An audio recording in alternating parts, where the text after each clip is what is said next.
Pension తీసుకునే వృద్ధుల కష్టాలు వర్ణనాతీతంగా మారాయి.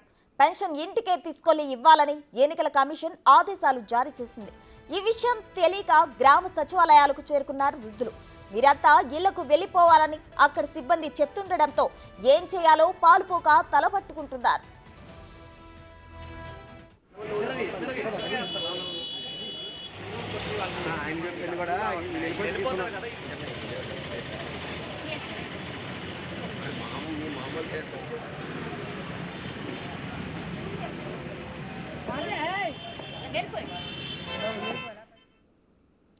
ఇదంతా మాజీ మంత్రి పేర్ని నాని ఇచ్చిన ఆదేశాలతో వైసీపీ నాయకులు వాలంటీర్లే కావాలని పెన్షనర్లు సచివాలయాలకు తరలిస్తున్నారని టీడీపీ నేతలు ఆరోపిస్తున్నారు.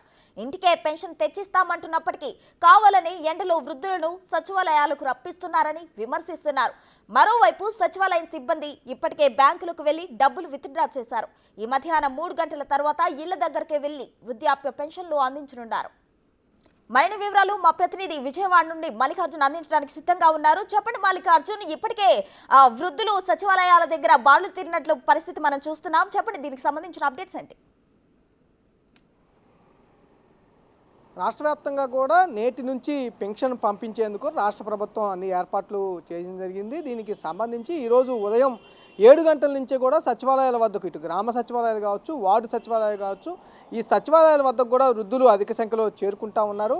కానీ నిన్నటి నుంచి అమౌంట్ ఫైనాన్షియల్ మొన్న ఎండింగ్ కాబట్టి నిన్నటి నుంచి ప్రభుత్వం వార్డు సచివాలయాలకు, గ్రామ సచివాలయాల అడ్మిన్ల అకౌంట్లో కూడా సొమ్మును జమ చేస్తూ ఉంది. వీటిని డ్రా చేసేందుకు నిన్నటి నుంచి వార్డు సచివాలయం కానీ గ్రామ సచివాలయ అడ్మిన్లు బ్యాంకులకు వెళ్తున్న పరిస్థితి కూడా కనిపిస్తూ ఉంది. బ్యాంకుల్లో కొంత నగదు కొరత ఏర్పడిందని కూడా చెప్తా ఉన్నారు. ఇటు కొన్ని అకౌంట్లో అయితే ప్రభుత్వం నుంచి ఈ అడ్మిన్లకు అమౌంట్లు పడలేదని కూడా కొంత చెప్తున్న పరిస్థితి కూడా కనిపిస్తూ ఉంది. ఈ అమౌంట్ నగదు విత్డ్రా చేసే టయానికి సమయం పడుతున్న పరిస్థితి కూడా కనిపిస్తూ ఉంది. ఈరోజు మధ్యాహ్నం నుంచి కూడా మరి కాసేపట్లో నుంచి కూడా ఈ అమౌంట్స్ అనేవి విత్డ్రా అయిపోయిన తర్వాత సచివాలయం వద్ద నుంచి కూడా ఎవరైతే పెన్షన్దారులు వస్తూ ఉన్నారో వాళ్లకు అడ్మిన్లు, ఇటు సెక్రటరీలు కావచ్చు, అలాగే సచివాలయ ఉద్యోగులు కావచ్చు కూడా ప్రత్యేక ఏర్పాట్లు చేస్తూ ఉన్నారు. టెంట్లు ఏర్పాటు చేస్తూ ఉన్నారు. వేసవికాలం కావడంతో ఇటు టెంటులతో పాటు వాటర్ ఫెసిలిటీ కూడా ఏర్పాటు చేస్తూ ఉన్నారు. వృద్ధులకు సంబంధించి ఎవరు వచ్చినా కూడా నగదు కనుక విత్డ్రా చేసి ఉంటే కనుక వారికి పెన్షన్లు అందించేందుకు కూడా ముందుకు వెళ్తున్న పరిస్థితి కనిపిస్తూ ఉంది.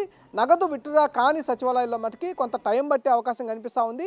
ఈ రోజు కనుక నగదు విత్డ్రా లేట్ అయితే కనుక రేపటి నుంచి, అంటే ప్రభుత్వం ఇప్పటికే పెన్షన్లకు సంబంధించి ఈ రోజు నుంచి 6వ తారీఖు సాయంత్రం 7 గంటల వరకు కూడా పెన్షన్లు పంపిణీ చేయాలంటూ కూడా ఆదేశాలు జారీ చేసింది. 6 గంటల లోపులోనే 6వ తారీఖు 7 గంటల లోపులోనే రాష్ట్ర వ్యాప్తంగా 66 లక్షల పైగా పెన్షన్లు ఉన్నాయి. 10 రకాల పెన్షన్లు అందిస్తూ ఉన్నారు. ఈ 10 రకాల పెన్షన్లు 6వ తారీఖు సాయంత్రం 7 గంటల లోపల పూర్తి చేయాలంటూ కూడా ఆదేశాలు జారీ చేయడం జరిగింది. 2 కేటగిరీల్లో కూడా పెన్షన్లు పంపిణీ చేయాలని రాష్ట్ర ప్రభుత్వం ఈ సచివాలయ ఉద్యోగులకైతే ఆదేశించడం జరిగింది.